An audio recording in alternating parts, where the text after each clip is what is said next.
પટેલ, સ્વાગત છે આપનું બ્રિલિયન્ટ ક્લાસીસમાં। આજે ગણિત વિષય નું પ્રકરણ નંબર 6 ત્રિકોણ આપણે આજે સમજીશું। પ્રથમ લેક્ચર છે અને ઇન્ટ્રોડક્શન લેક્ચર છે, ધ્યાનથી આ વિડીયોને જોજો।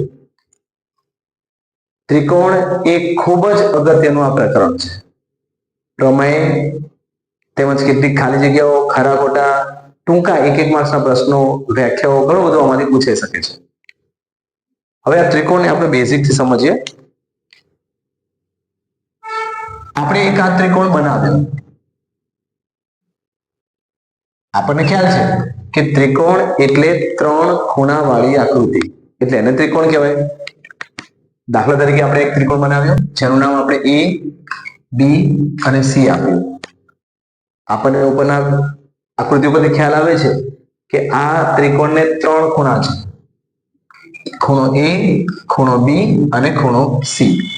આને આપણે નામ જો અલગ રીતે આપણે લખવું હોય તો ખૂણો એ, ખૂણો બી, ખૂણો સી, એમ આપણે ત્રણેય ખૂણા લખી શકીએ। અને માનો કે આપણે આને અલગ રીતે લખવું હોય તો આપણે આને આ રીતે પણ લખી શકાય। એ ખૂણો કઈ રીતે લખાય તો બી અને સી ની એના સહાયથી આપણે આ ખૂણો બની રહ્યો છે। તો બી એ સી આવું પણ આપણે કહી શકીએ, ખૂણો બી એ સી આપણે આને આ રીતે પણ લખી શકાય। બી ખૂણો લખવો છે તો એ બી અને સી, કારણ કે આ બે ખૂણો વચ્ચે આવવો જોઈએ એટલે આપણે આને આ રીતે પણ લખી શકાશે, એ બી અને સી, ખૂણો એ બી અને સી। સી ખૂણો કઈ રીતે લખાશે, ખૂણો બી સી એ, ખૂણો બી સી એ। ત્રિકોણ એટલે ત્રણ ખૂણા વાળી આકૃતિ, આ આપણને સમજાય ગયું। અને ત્રણ ખૂણા આપણે આ રીતે લખી શકાય, તેમજ આપણે ત્રણ બાજુઓ પણ આ રીતે આપણે લખી શકીશું। ધ્યાન આપીએ, બાજુ કઈ છે તો એક એબી બાજુ છે તો આપણે એબી લખી શકાય।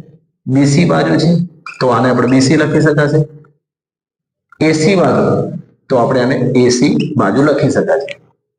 આ ત્રિકોણ એ ત્રણ રેખાખંડો દ્વારા કે ત્રણ કિરણો દ્વારા બનેલી આકૃતિ છે, એટલે આપણે આને અહીંયા એબી રેખાખંડ, બીસી રેખાખંડ અને એસી રેખાખંડ આ રીતે પણ આપણે આને દર્શાવી શકશું કે તમે કિરણ પણ અહીંયા દર્શાવી શકો છો, કારણ કે આપણે અનંત બંને સાઈડ વિસ્તરેલી આકૃતિ હોઈ શકે છે। જેમ કે આપણે આ એક કિરણ છે, બીજું આ એક કિરણ છે અને ત્રીજું આ એક કિરણ છે, ત્રણ રેખાઓ દ્વારા પણ એક આકૃતિ બની શકે છે અથવા કિરણ પણ એ હોઈ શકે છે। હવે આપણને એ ખ્યાલ છે કે ત્રિકોણના ત્રણેય ખૂણાના માપનો સરવાળો 180 થાય છે, તો એના આધારે કેટલી ખાલી જગ્યા ટૂંકમાં આપણને પૂછાઈ શકે અથવા આપણે આ બેઝિક જાણકારી આપણને હોવી જોઈએ। જેમ કે ત્રિકોણ એબીસી માં ખૂણો એ બરાબર 30, ખૂણો બી બરાબર 70 હોય તો ખૂણો સી કેટલો થશે? તો સિમ્પલ આવો એક દાખલો પૂછાય તો આપણે આમાં કંઈ કરવાનું હોતું નથી, બેઝિક આપણને એટલો ખ્યાલ છે કે ખૂણો એ પ્લસ ખૂણો બી પ્લસ ખૂણો સી ત્રણેયનો સરવાળો 180 બનશે, તો અહીંયા આપણે 180 લખી દઈશું। ચલો જેટલા માપ આપેલા છે એટલા લખી દો। ચલો ખૂણા એ નું માપ 30 છે તો લખી દો, ખૂણા બી નું માપ 70 છે લખી દો, ખૂણા સી નું માપ આપેલું નથી પણ એ શોધવાનું છે જો, તો અહીંયા ખૂણો સી એઝ ઇટ ઇઝ એમને એમ રાખી દઈશું આપણે, સિમ્પલ છે। 70 અને 30 એટલે 100 થઈ ગયા, પ્લસ ખૂણો સી એમને એમ લખી દો, 180 અહીંયા લખી દઈશું। હવે આ 100 શોધવાનું આપણે, ખૂણો સી છે એટલે સી ને આપણે કરતા બનાવીએ અને એની બાજુમાં જે પણ કિંમતો આપેલી છે એને આપણે બાજુમાં લઈ જઈશું। તો ખૂણો સી બરાબર 180 અને આ સાઈડ જશો તો -100 થશે, માટે ખૂણો સી કેટલો થશે 80 થશે, 180 - 100। તો આવું એક આપણને દાખલો આવો એક સિમ્પલ એક ક્યાંક બેઝિકમાં આવું પૂછી શકાય છે। હવે આમાં થોડું વધારે આગળ વધીએ આપણે। ધારો કે આપણને બે સમરૂપ ત્રિકોણ આપેલા હોય તો કઈ રીતે ગણી શકાશે? તો આપણે એક બેઝિક આઈડિયા સમરૂપ ત્રિકોણોનો પણ મેળવી લઈએ. સમરૂપ ત્રિકોણો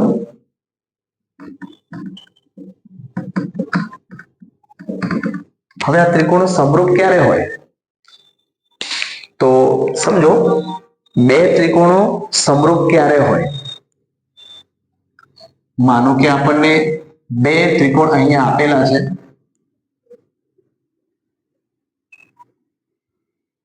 A B C ત્રિકોણ, અહીંયા છે P Q અને R.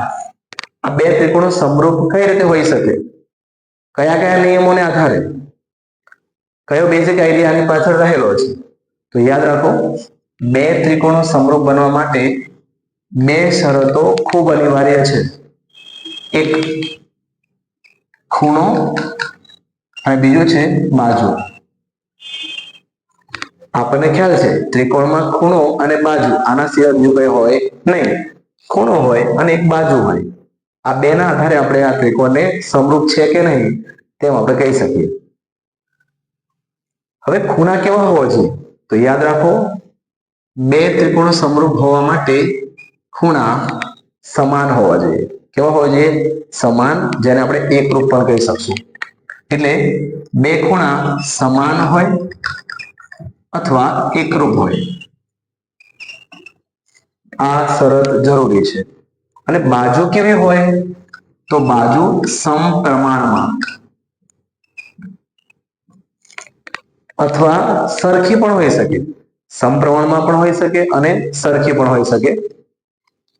સરખી તો આપણને ખ્યાલ આવી ગયો કે માનો કે અહીંયા 5 સેમી છે તો આ પણ 5 સેમી છે, આ સમાન છે. પણ ઘણીવાર કેવું બને છે કે બે ત્રિકોણ નાના મોટા આપેલા હોય, તો શું એ બે ત્રિકોણ સમરૂપ ના હોઈ શકે? 100% હોઈ શકે અને ના પણ હોઈ શકે. અને એ બંને માટે આ બે શરતનું આપણે પાલન થવું જોઈએ. જેમ કે એક ત્રિકોણ આપણને અહીંયા થોડોક નાનો આપેલો છે, જેની બાજુ બધી નાની છે, પણ એક ત્રિકોણ આપણને મોટો આપેલો છે.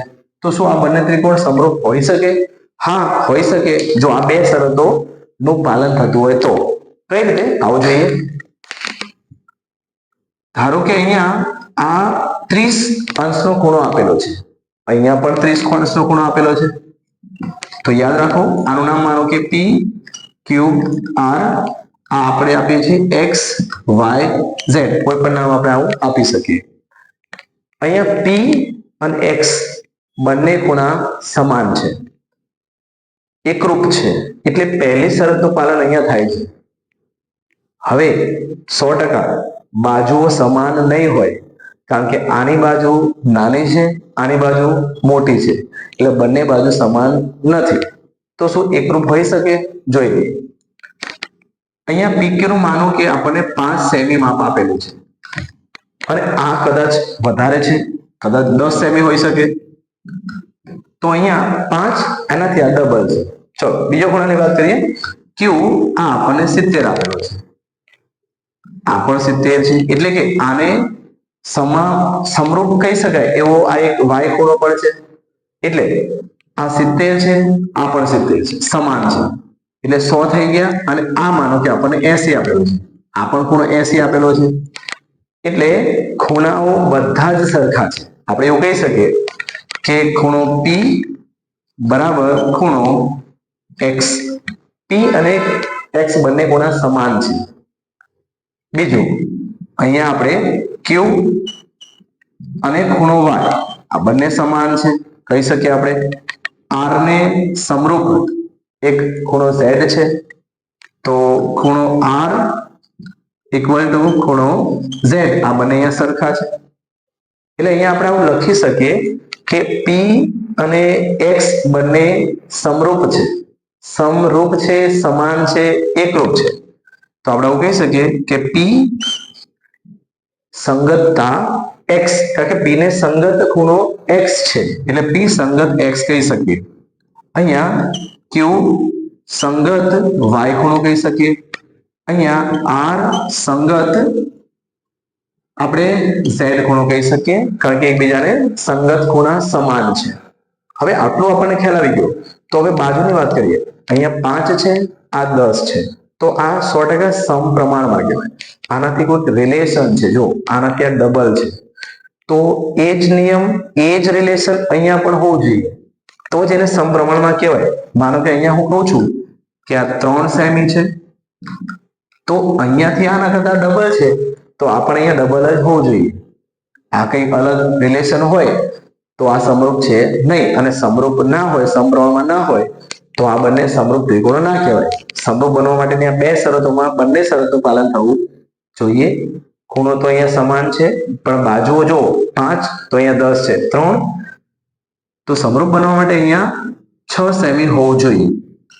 અહીંયા માનો કે 7 સેમી છે, તો એનાથી આ ડબલ 14 સેમી હોવું જોઈએ.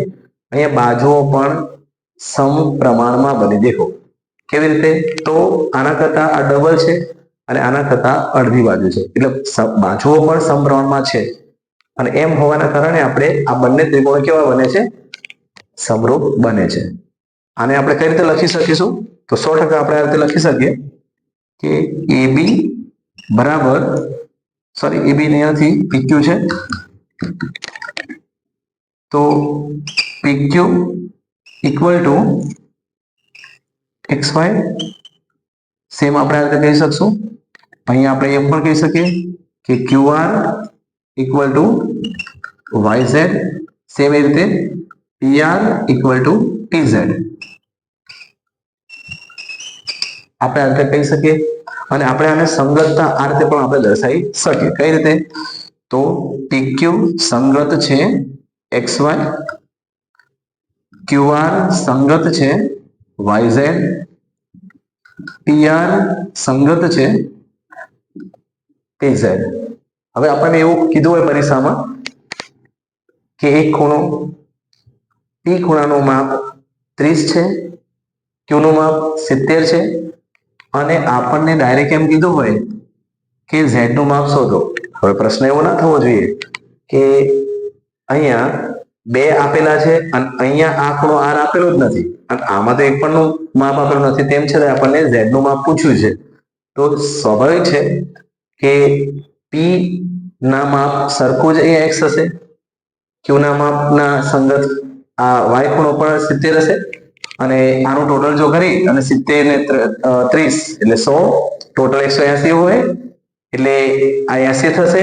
જો આ 80 થતું હોય તો સમરૂપ ત્રિકોણ હોવાના કારણે આ પણ 80 જ થતું હોય, એટલે MCQ ખાલી જગ્યા ખરા ખોટા કે પૂછે તો જરા ધ્યાનમાં લેવું. હવે ત્રિકોણના પ્રકારોની કેટલીક વાત કરીએ. ત્રિકોણના પ્રકારો કેવી રીતના હોય છે? તો આપણને ખ્યાલ છે કે સૌથી પહેલા સમબાજુ ત્રિકોણની આપણે વાત કરીએ. હવે આ સમબાજુ ત્રિકોણ એટલે શું? તો આપણને નામ પરથી જ ખ્યાલ આવે છે, સમબાજુ, સરખી બાજુ. તો આપણે એમ કહી શકીએ કે જે ત્રિકોણ ની બધી જ બાજુ અને ખૂણા સરખા હોય તેને સમબાજુ ત્રિકોણ કહીશું. અહીંયા નામ આપીએ આપણે XYZ. આ એક ખૂણો ત્રિકોણ એક બન્યો જેમાં 3 ખૂણા 3 બાજુઓ છે. હવે આપણે એવું 100% કહી શકશું કે સમબાજુ ત્રિકોણ હોય તો બધી જ બાજુ સરખી હોય, બધા જ ખૂણા પણ સરખા હોય. કેટલા હોઈ શકે? તો 100% ની વાત છે કે 3 ખૂણા સરખા હોય તો આપણે એવું કહી દઈએ કે 180 ભાગ્યા 3 ખૂણા છે. 100%. તો 3 ને સરખા જ ભાગ હશે, તો 3 6 18 અને 1 શૂન્ય મૂકશો એટલે 60. તો દરેકનું માપ 60 થશે. સમબાજુ ત્રિકોણના દરેક ખૂણાનું માપ 60 જ થતું હોય છે. તો આ પણ 60 ડિગ્રી, આ પણ 60 ડિગ્રી થશે. બાજુઓ સરખી હોઈ શકે? હા, બાજુઓ પણ સરખી જ હોય. માનો કે આ 5 સેમી છે, આ પણ 5 સેમી, આ પણ 5 સેમી. જો 10 હોય તો બધી બાજુ 10 સેમી હોય. એટલે જે ત્રિકોણની દરેક બાજુ સમાન હોય અને દરેક ખૂણા પણ સમાન હોય તેવા ત્રિકોણને સમબાજુ ત્રિકોણ કહે છે.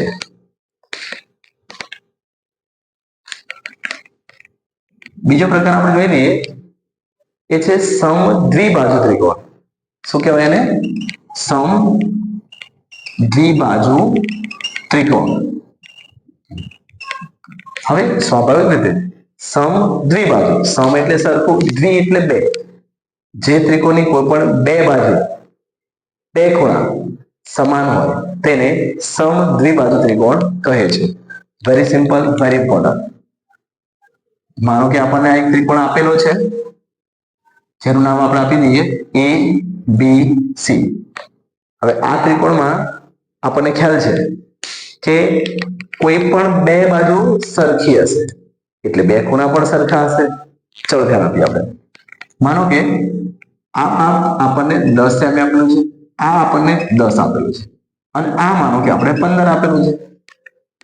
તો અહીંયા બે બાજુઓ સરખી છે અને એક બાજુ અલગ છે માટે આ સમ દ્વિબાજુ ત્રિકોણ છે.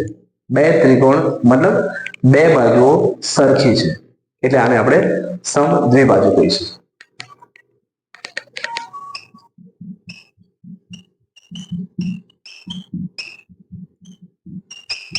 અને નેક્સ્ટ છે કાટકોણ ત્રિકોણ. વેરી ઇમ્પોર્ટન્ટ, ઘણી વાર આ પૂછાઈ જાય છે. તો કાટકોણ ત્રિકોણમાં આપણે કોઈ પણ એક ખૂણો 90 અંશનો હોય છે. માનો કે આનું નામ આપીએ આપણે એ બી સી. આ ત્રિકોણ એબીસી માં આપણને ખ્યાલ છે બી ખૂણો એક કાટકોણ બને છે જેની બાજુ 90 અંશ છે, સોરી જેનો ખૂણો 90 અંશ છે. ત્રિકોણ એબીસી માં બી ખૂણો 90 અંશનો બને છે. હવે જે ખૂણો 90 અંશનો કાટકોણ બને છે એની સામે જે પણ બાજુ છે એને આપણે કર્ણ કહીશું. શું કહીશું? કર્ણ કહીશું. હવે આ કર્ણ છે અને આ બાકીની બે બાજુઓ છે. 100% સીધી વસ્તુ છે કે જો આ 90 અંશની નો ખૂણો હોય તો આ બાકીના બંને ખૂણા લઘુકોણ હોય. તો ત્રિકોણના પાછા ફરી બે પ્રકાર પડી શકાય, કાટકોણ ત્રિકોણ, લઘુકોણ ત્રિકોણ અને એક ગુરુકોણ ત્રિકોણ. લઘુકોણ ત્રિકોણ કોને કહેવાય? તો જે ખૂણો 90 અંશ કરતા નાનો હોય તેને લઘુકોણ ખૂણો કહેવાય. ગુરુકોણ કોને કહેવાય? તો જે ખૂણાનું માપ 90 અંશ કરતા મોટું હોય, 92 હોય, 95 હોય, 100 હોય, 180 હોય તો એ ખૂણો ગુરુકોણ કહેવાય. તો જો એક ખૂણો 90 અંશનો હોય તો કાટકોણ ત્રિકોણમાં બાકીના બંને ખૂણા 45 અંશના જ હોય અને એ પણ લઘુકોણ જ હોય. તો આ બંને 45 અંશના જ ખૂણા રહેવાના છે. અને સ્વાભાવિક રીતે આમાં જો પાયથાગોરસનો પ્રમેય લાગુ પાડીએ તો આ કર્ણ છે અને આ એની બે બાજુઓ છે. તો સ્વાભાવિક રીતે પાયથાગોરસનો પ્રમેય તો આપણને એમ કહે છે કે કાટકોણ ત્રિકોણમાં એટલે કે આમાં કર્ણનો વર્ગ એ બાકીની બે બાજુની લંબાઈના વર્ગોના સરવાળા બરાબર થાય છે. એટલે કે કર્ણનો વર્ગ એટલે કે અહીંયા એસી નો સ્ક્વેર બરાબર બાજુ એટલે કઈ બાજુ થશે?